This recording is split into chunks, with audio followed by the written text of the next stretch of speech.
सभी को मेरा नमस्कार। ये जो फर्स्ट टॉपिक था, मॉड्यूल फर्स्ट था स्वस्थ पढ़ना। स्वस्थ पढ़ना के अंतर्गत हम लोग ये देखें कि किशोर अवस्था से वयस्क अवस्था में जब बच्चे जाते हैं उस वक्त वो स्वस्थ पढ़े और कोई गलत रास्ता नहीं अपनाए, अपने शरीर को खराब नहीं करे, अपना भविष्य खराब नहीं करे।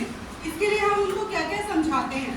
जैसे किशोर अवस्था से जब वो वयस्क अवस्था में जा रहे होते हैं, उनके शरीर में बहुत सारे परिवर्तन होते हैं जो कि तीव्र शारीरिक और मानसिक परिवर्तन है और बहुत ज़्यादा सामाजिक और उनकी मानसिकता, उनकी भावनाओं पर भी असर पड़ता है। जिससे जब उनकी शारीरिक जो वृद्धि होती है उसको लेकर और उनकी जो ग्रोथ है उसमें सबसे पहला होता है माहवारी और स्वप्नदोष जैसे चीज़ें।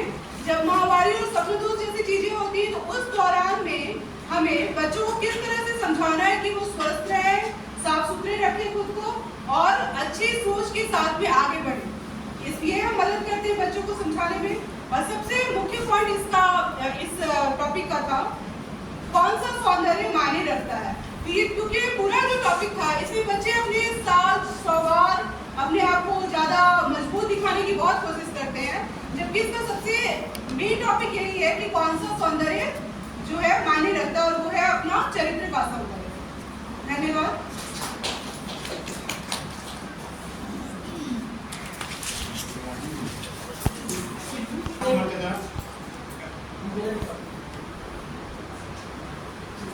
मैं प्रशांत कुमार राष्ट्रीय विद्यालय कन्या में पीजीटी मैथ की कार्यरत हूँ।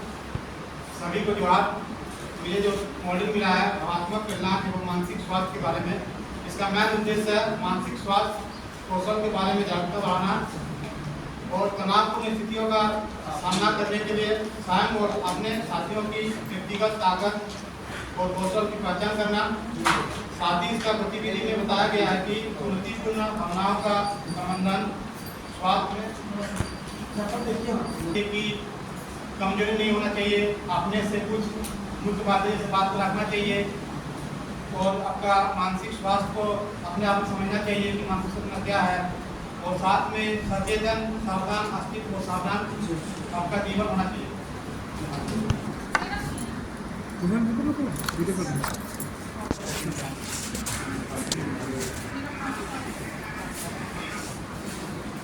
बाद में बोलना है।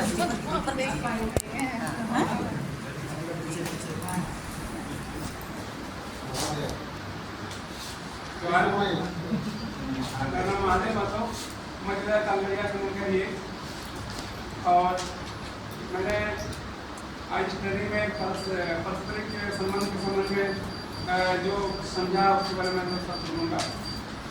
पारस्परिक संबंध स्कूली स्तर पर हम लोग कई प्रकार से देख सकते हैं। इसमें शिक्षक छात्र एवं छात्र छात्र संबंध। तो ये पारस्परिक संबंध किस प्रकार से हम बेहतर बनाए इस ट्रेनिंग के माध्यम से हमें पता चला, क्योंकि स्कूलों में क्या होता है छात्रों का स्तर अलग अलग किस्म का होता है, शिक्षकों का भी मानसिकता अलग अलग किस्म की होती है और हमें सबके साथ अस्तित्व का संबंध मानना पड़ता है। इसलिए पारस्परिक संबंध एक बहुत ही महत्वपूर्ण इकाई है जो हमें इस ट्रेनिंग के माध्यम से पता चला। और पारस्परिक संबंध बच्चों में बेहतर बनाने के लिए शिक्षकों का अपना कौशल एवं प्रशिक्षण के माध्यम से जो जानकारी दी गई है उसका हम भरपूर उपयोग करेंगे और बच्चों को अपने हिसाब से तैयार करेंगे ताकि वो बेहतर भविष्य के लिए अपने आप को तैयार कर सकें।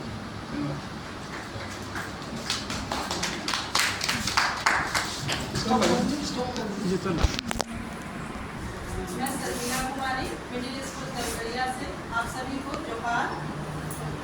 विद्यालय एवं स्वास्थ्य कार्यक्रम जो चलाया जा रहा है उसके अंतर्गत कुल 16 मॉड्यूल हैं, जिसमें से मुझे मॉड्यूल 4 के लिए बोलने के लिए विषय दिया गया है। इसका मैं बोल रही हूँ। मेरा विषय है मूल्य एवं जिम्मेदार नागरिकता। मूल्य एक मानव गुण है जो हमें एक जिम्मेदार नागरिक बनाने में मदद करता है, साथ ही दूसरों को भी समाज में सहयोग करने में सहायता प्रदान करता है। मूल्य हमारे व्यवहार में उचित निर्णय लेने, उचित मार्गदर्शन करने में भी मदद करता है। और जिम्मेदार, जब हम एक जिम्मेदार नागरिक बनते हैं तो हम दूसरों को भी सहयोग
बुनियादी अधिकार, शिक्षा के क्षेत्र में पहल, स्वास्थ्य सेवाएं, सामाजिक दृष्टिकोण से देखा जाए तो चुनौतियां भी बहुत सारी हैं।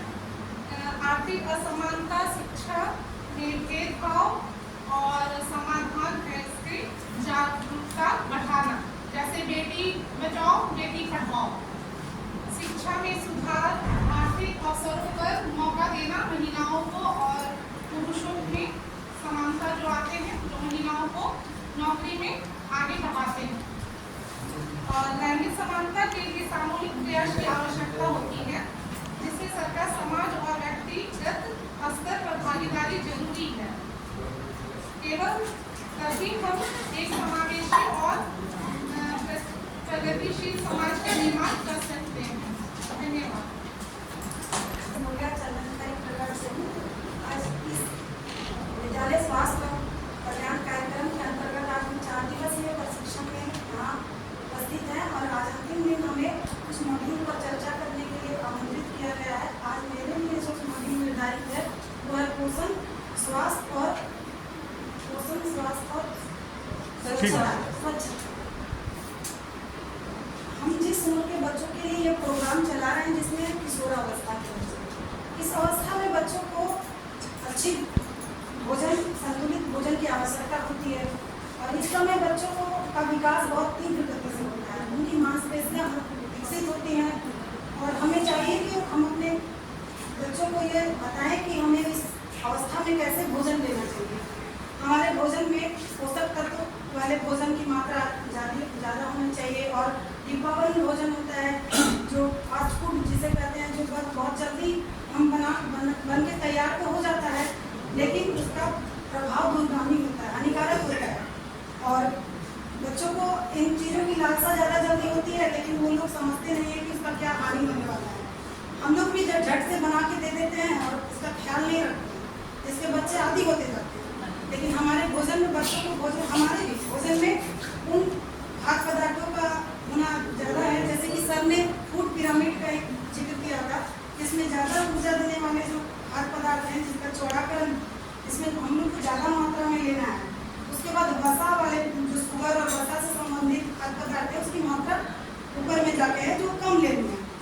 उसके बाद है सर, पोषण के बाद आता है स्वच्छता, जिसका हमारे स्वस्थ जीवन शैली के लिए बहुत जरूरी है। स्वच्छता में होता है हमारी व्यक्तिगत स्वच्छता, अच्छी आदतें, जैसे सुबह जल्दी उठना, योगा करना, व्यायाम करना, उसके बाद अच्छा संतुलित डाइट लेना और भी बहुत सारी आदतें हैं जिसमें व्यक्तिगत सफाई का भी स्थान आता है।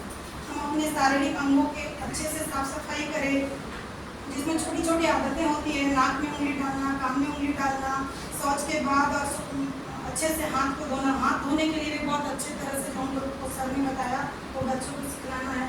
उसके बाद फिर एक चीज़ और थी, उसमें भी उन आदतों के बाद उसमें से हम लोग खाद्य पदार्थों, सिर्फ स्वच्छता सिर्फ अपने व्यक्तिगत ही नहीं होनी चाहिए, खाद्य पदार्थों के रखरखाव, खाद्य पदार्थों के भोजन, रसोई घर में भी हम स्वच्छता का ख्याल रख सकते हैं। भोजन बनाने से, सब्जी लाने से लेकर, सामान लाने से लेकर फ्रिज में हम रख देते हैं, तो उसको हम ढंग से रखें, खुला ना छोड़े, पानी को ढक के रखें, खाना भी गर्म, ज़्यादा देर का बना खाना ना खाएं। इस तरह की बहुत सारी सावधानियां हैं जो हम घर में बच्चों को सिखा सकते हैं, खुद भी उस पर अमल कर सकते हैं, विद्यालय में भी अपने बच्चों को बता सकते हैं। फिर उसके बाद हम लोग इसी मॉड्यूल में हमने देखा था एनीमिया का के बारे में चर्चा हुई थी। एनीमिया क्या है? हमारे शरीर के लाल रक्त कणों में हीमोग्लोबिन की मात्रा के कम हो जाने की स्थिति एनीमिया। एनीमिया की कमी होने से बच्चों में जो विकास का जो ये होता है, किशोरावस्था में जो विकास का स्तर होता है वो बाधित होता है। वो ये अवस्था ऐसी है जिसमें बच्चों को ज़्यादा विकास उसमें ज़्यादा हुआ रहता है, तो आयरन की कमी होने से उनका विकास बाधित होगा। तो एनीमिया के कारण हमें बच्चों को जो अभी आयरन की गोली प्रोवाइड की जा रही है विद्यालयों में, 1 से 5 के बच्चों के लिए गुलाबी गोली और 6 से 8 वाले बच्चों के लिए नीली गोली, जो प्रत्येक बुधवार को बच्चों को विद्यालय में दी जाती है। और सर इसमें भी हम लोग डिपार्टमेंट डे 10 फरवरी 10 अगस्त या कुछ इस तरह से 10 फरवरी वर्ष में 2 बार कृमि दिवस, राष्ट्रीय कृमि दिवस, जिसके तहत हम बच्चों को कृमि निवारण दिवस, कृमि निवारण दिवस डीवर्मिंग मनाते हैं। सर इस मॉड्यूल का निष्कर्ष यही है कि हम अपने भोजन के साथ साथ अपने व्यक्तिगत स्वास्थ्य पर भी ध्यान दें, स्वच्छता पर भी ध्यान दें।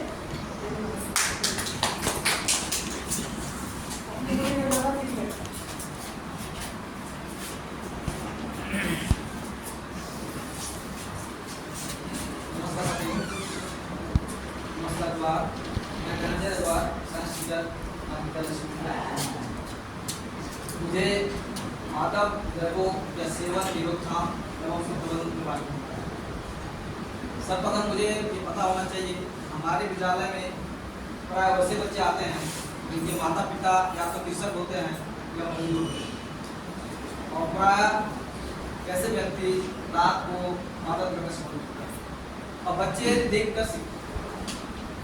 तो कुछ बच्चे ऐसे होते हैं हमारे विद्यालय में जो अपने माता पिता के द्वारा सीखते हैं, जो देखते हुए सीखते हैं। कुछ बच्चे ऐसे होते हैं जो समाज से सीखते हैं, कुछ बच्चे ऐसे हैं जो अपने रिश्तेदारों से सीखते हैं और कुछ बच्चे ऐसे होते हैं जो अपने साथियों से सीखते हैं। तो हमें वैसे बच्चों को चिन्हित कर उन बच्चों को मादक पदार्थ का सेवन करने से क्या क्या हानियाँ होती हैं वो हानियाँ के बारे में बताना है और उनसे शरीर में क्या क्या बीमारियाँ फैलती हैं उसके बारे में बताना है और एक तुलनात्मक करके दिखाना है। जो व्यक्ति मादक द्रव्य का सेवन करते हैं कितने भी वो शिक्षित क्यों ना हो उनको मान सम्मान बहुत कम मिलता है और अगर कोई अनपढ़ है और मादक पदार्थ का सेवन नहीं करते हैं उनको सम्मान समाज मिल जाता है। इस तरह से तुलनात्मक चित्रण करते हुए बच्चों को समझाना है और उन्हें मादक द्रव्य का सेवन ना करे तो उनको। नमस्कार, जवाब मेरा नाम सूरज कुमार मेहता, मैं उत्तर विद्यालय लालपुर से सहायक शिक्षक पढ़ता। मेरा मॉड्यूल है 8 स्वस्थ जीवन शैली को बढ़ावा देना। स्वस्थ जीवन शैली का मतलब है कि हम सुबह से शाम तक क्या करते हैं। सुबह जब हम उठते हैं तो उसके बाद जो हमारा दिनचर्या है कम से कम वो फॉलो होना चाहिए। आज के डेट में जो हम लोग दिनचर्या को फॉलो कर रहे हैं कि बेड टी का एक बैड हैबिट आ गया है। बेड टी सोए रहेंगे और चाय आ गया, चाय से सभी को जानते हैं कि बहुत सारा नुकसान होता है, फिर भी पीते हैं। कोल्ड ड्रिंक्स नहीं पीना चाहिए, सबको जानते हैं, लेकिन कोल्ड ड्रिंक को पीते हैं। और एक्सरसाइज वगैरह का नाम आजकल लगभग भूल गया है सभी को। इसका ताज़ा उदाहरण हम लोग देख सकते हैं कि भारत में हम लोग 60 साल का उम्र होता है बोलते हैं बूढ़ा हो गए। जापान में जब तक 80-90 साल 100 साल नहीं हो जाता है तब तक बूढ़ा नहीं मानता है। 60 साल वाला समझिए वो लोग यंग रहता है। तो ये स्थिति हम लोग देख सकते हैं दोनों में तुलनात्मक तरीके से कि हमारे देश का स्थिति क्या है। हम लोग के देश का औसत आयु भी लगभग 67-68 साल दिखा रहा है अभी, और जापान का भी औसत आयु लगभग 80 साल से ऊपर है। औसत आयु का बात कर रहे हैं, लेकिन 100 साल से ऊपर जीने वाले को वहाँ बूढ़ा माना जाता है कि 100 साल से जब ऊपर हो गया। तो इसका सीधा असर हम लोग के जीवन शैली पर हो रहा है कि सुबह उठ के कम से कम एक्सरसाइज होना चाहिए, पानी पीना चाहिए हर 2 घंटे 3 घंटे में। और नियम बोला जाता है कि खाना खाने से 1 घंटा पहले और खाना खाने के 1 घंटा बाद पानी नहीं पीना चाहिए, जब तक 1 घंटा नहीं पीते तब तक। लेकिन हम लोग बैड हैबिट की वजह से क्या करते हैं कि खाने के साथ साथ 2 गिलास 3 गिलास पानी ले लेते हैं। ये हम लोग के जीवन शैली में जबरदस्ती घुसाया जा रहा है। इस तरह से बहुत सारा शरीर के अंदर बोला जाता है कि गर्म खाना जितना दे सके उतना अच्छा है, लेकिन हम लोग शरीर के अंदर ठंडा देते हैं, कोल्ड वाटर देते हैं, चिल्ड वाटर देते हैं, है ना। और शरीर के बाहर हम लोग गर्म देते हैं, फ्रीजर का पानी से नहाएंगे गर्म पानी से, है ना। लेकिन तो इस तरह से हमारे शरीर में बीमारियां आते जा रहा है, जिसका हम लोग जो बीमारी का नाम नहीं सुने थे वैसे वैसे बीमारी आ रहा है। तो मेरा मानना है क्योंकि मैं एक स्पोर्ट्स पर्सन रहा हूँ शुरू से लगभग 20-25 साल से। हमको बुखार कब हुआ हमको नहीं पता, आज तक एक टैबलेट भी खाया है, ठीक है। एक मतलब बुखार का या सर दर्द का या खांसी का जुकाम का आज तक टैबलेट भी खाया लगभग 25 साल से 30 साल से। इतना हमको होश है। बचपन में खाया हुआ अलग बात है, लेकिन इधर नहीं खाया। और आज तक कभी मतलब चाय भी हम नहीं पिए लगभग 25-30 साल से, जब से हम होश संभाले चाय नहीं पिए, कोल्ड ड्रिंक्स नहीं पिए, सिगरेट नहीं पिए, है ना, गुटखा वगैरह नहीं खाया है। इस तरह से हम अपने आप के मन शक्ति को मतलब बढ़ा के मन के शक्ति को और जीवन शैली को बेहतर कर सकते हैं। कम से कम हम लोग टीचर हैं तो इस चीज़ को समझ सकते हैं, ताकि आने वाले जो हमारे स्कूल में बच्चे होते हैं उनको हम बेहतर तरीके से समझा सकते हैं। जब तक हम अपने उस चीज़ को फॉलो नहीं करेंगे तब तक अगला को हम नहीं बता सकते हैं। महात्मा गांधी जी का एक छोटा सा उदाहरण हम देना चाहते हैं। जब वो साबरमती आश्रम में रहते थे तो एक माँ जो है छोटे बच्चे को लेते गई कि देखिए ना ये बहुत चीनी खाता है, मीठा खाता है। तो बोले अच्छा ठीक है, आज उसमें 1 सप्ताह बाद लाना। 1 सप्ताह बाद फिर गए, माँ लेके गई उस बच्चे को, तो फिर बोले कि 1 सप्ताह बाद आना। तो वो भी 1 सप्ताह बाद फिर गई, तो लास्ट में बोले कि हाँ या अब छोड़ देगा, है ना। तो बोले कि ये चीज़ आप पहले भी बोल सकते हैं, ज़्यादा तो कुछ किए नहीं। तो बोले इस पर हम भी खाते थे मीठा, हम उस चीज़ को अपने पर अप्लाई कर रहे थे कि हम 1 सप्ताह में छोड़ के देख पाते हैं कि नहीं, तब हम अगला को बताएंगे ना। तो जब तक आप अपने पे उस चीज़ को लागू नहीं करिएगा, आप अगला को नहीं सिखाते। बिल्कुल सही बात। ये हो गया प्रवचन देना कि हम खुद नहीं करते हैं, अगला को प्रवचन दे रहे हैं। उसी का ताजा उदाहरण आज हम लोग देखते हैं, धर्म से लेके सभी चीज में साधु संत उस चीज को अपने फॉलो नहीं करेगा, अगला को फॉलो करवाएगा, अपने ऐसे करेगा। अभी जाके तिहाड़ जेल में वहाँ पर बहुत सारा ऐसा। तो इसका ताजा उदाहरण है। तो जीवन शैली को जब तक आप नहीं सुधारिएगा, बच्चा को आप नहीं सिखा सकते। ठीक है, इतना ही करके मैं अपना बात को समाप्त करता हूँ। धन्यवाद। विप्लव कुमार सिंह मेरा नाम, और विद्यालय जरूर का जन्म। तो आज प्रशिक्षण सब का अंतिम दिन और अंतिम पड़ाव पर हम लोग है, और यहाँ हमें आज जो 16 मॉड्यूल के बारे में क्रमशः बताया गया, उसके अंतिम प्रशिक्षण में एक मॉड्यूल पर बात करने के लिए हम लोग को कुछ शिक्षकों को दायित्व सौंपा गया। तो मुझे मिला है प्रजनन, स्वास्थ्य और HIV की रोकथाम। तो मैं इस संदर्भ में कहना चाहूँगा कि हमारे विद्यालय में जो बच्चे आते हैं, शायद इसके बारे में पूरी तरह से अनभिज्ञ रहते हैं कि प्रजनन है क्या। हम लोग जानते हैं, एक शिक्षक होने के नाते और एक वयस्क होने के नाते हम लोग जानते हैं कि प्रजनन है क्या। हम प्रजनन का मतलब होता है कि हमारे ही तरह जीवों का उत्पत्ति करना, एक अपोजिट जेंडर के साथ मिलकर दूसरे अपने जैसे जीवों को जन्म देना। लेकिन प्रजनन अंगों का स्वास्थ्य करना, एक्चुअली प्रजनन स्वास्थ्य का मतलब होता है मेरे ख्याल से, या इस मॉड्यूल में जितना बताया गया कि शारीरिक, मानसिक और जितने भी प्रजनन प्रणाली से संबंधित शारीरिक, मानसिक और सामाजिक कल्याण की स्थिति को ही हम मानेंगे प्रजनन स्वास्थ्य। तो हमें इससे बचना है। हमारे बच्चे एकदम शायद किशोरावस्था की शुरुआत करते हैं हमारे विद्यालय में आकर, और उस समय वो किसी गलत भावना में न जाए, गलत तरीके से न जाए, इसके बारे में उसको सचेत करना है, उसको सारी जानकारी हमको प्रदान करना है ताकि वो सुरक्षित रहे, क्योंकि ये हमारा प्राथमिक कर्तव्य होना है। मैं मोहम्मद सहायक अध्यापक UMS। आज हमारा जो टॉपिक है इंटरनेट और सोशल मीडिया उपयोग में सुरक्षित। आज तो हम लोग जान रहे हैं कि सोशल मीडिया और इंटरनेट कितना हम लोगों के लिए उपयोगी हो गया। आए दिन आप लोग देखते होंगे कि धोखाधड़ी, साइबर क्राइम होता आ रहा है, जिससे हमारी धन मन की नुकसान हो रहा है, या तो फिर हमारे अकाउंट खाली हो जाते हैं। इसलिए इससे हम लोगों को बचने के लिए मैं ये कुछ ऐसे पासवर्ड बनाना पड़ता है, या तो फिर इनसे बचने के लिए कुछ सुरक्षित प्राइवेसी रखना पड़ता है। और उससे जो है बच्चों के लिए, बच्चों को भी हमें बताना है कि बच्चों इस सोशल मीडिया और इंटरनेट का जो आप उपयोग करेंगे तो उसको भी आपको जो है सावधानी पूर्वक करना है। ये नहीं कि किसी का अगर ऐप खुला हुआ है तो उसके साथ उसका ऐप में आपको छेड़छाड़ नहीं करना है। टॉलिंग, ये सारा चीज़ जो है आपके साथ हो सकता है, इसलिए इस चीज़ से आपको बचना है। और इसी बात से हम क्या करके अपनी वाणी को मेरा नाम देवदत्त कुमार, मैं विद्यालय चंद्रमा में शिक्षक हूँ। और 4 दिन के इस प्रशिक्षण में मेरा टॉपिक था चोट और हिंसा का क्या प्रभाव पड़ता है बच्चों के ऊपर, उससे संबंधित था। हम लोग सभी जानते हैं कि हिंसा का मतलब होता है किसी तरह की ऐसी भावना या चोट पहुंचाना जिससे किसी के व्यवहार में कुछ परिवर्तन आ जाए या उसके शारीरिक रूप से कुछ उसको हानि पहुंचे या मानसिक रूप से वो अस्वस्थ हो जाए।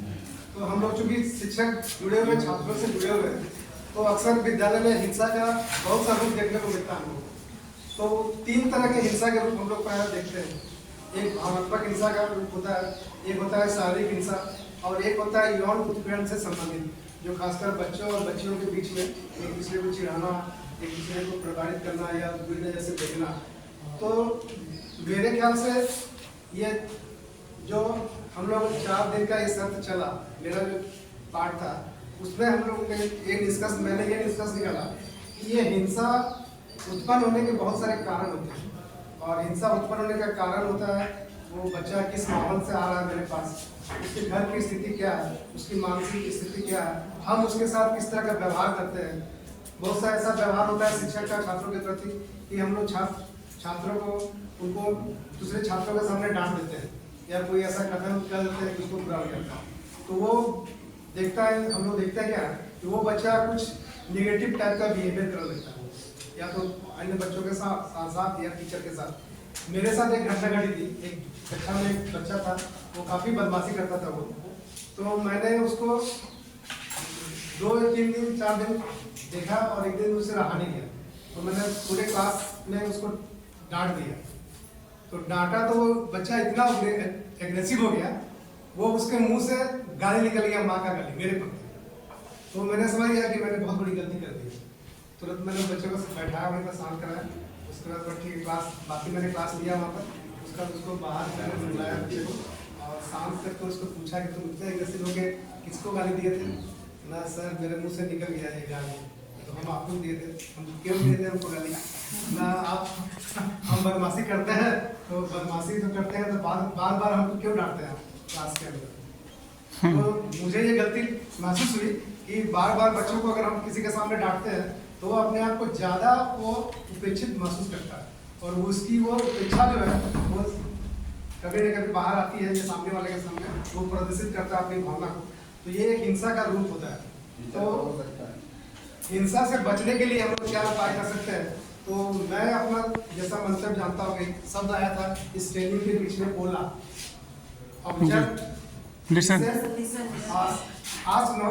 एक्ट। यहाँ पर हम उसको एक्ट कर सकते हैं, एक्ट ये से एक्ट कर सकते हैं कि आप हिंसा अगर कहीं देख रहे हैं या हिंसा कहीं आपको लग रहा है कि वहाँ हिंसा हो रही है, तो उसको ऑब्जर्व करना चाहिए। जैसे हम लोग केस स्टडी देखे थे, पति पत्नी का कहानी था। इसमें वो पत्नी जो है ज़्यादा नमक डाल देती है, तो उसके पति उसको तुरंत मतलब एक्शन में आके उसको थप्पड़ मार देते हैं। तो वहाँ पर अगर हम लोग ये ओला अप्लाई करते हैं, अगर ऑब्जर्व करते हैं और उसको लिसन या सुनते हैं, उसकी बात को सुनते किस कारण से ये हो गया, और वो मेरा एक्ट अगर वहाँ बदल जाता तो वो हिंसा का रूप नहीं होकर के मतलब हम दूसरे भाव से भी उसको हम समझा सकते थे या अपना काम जो है वो हम कर सकते थे। ठीक है, मैं अपना फोटो ले रहे क्या?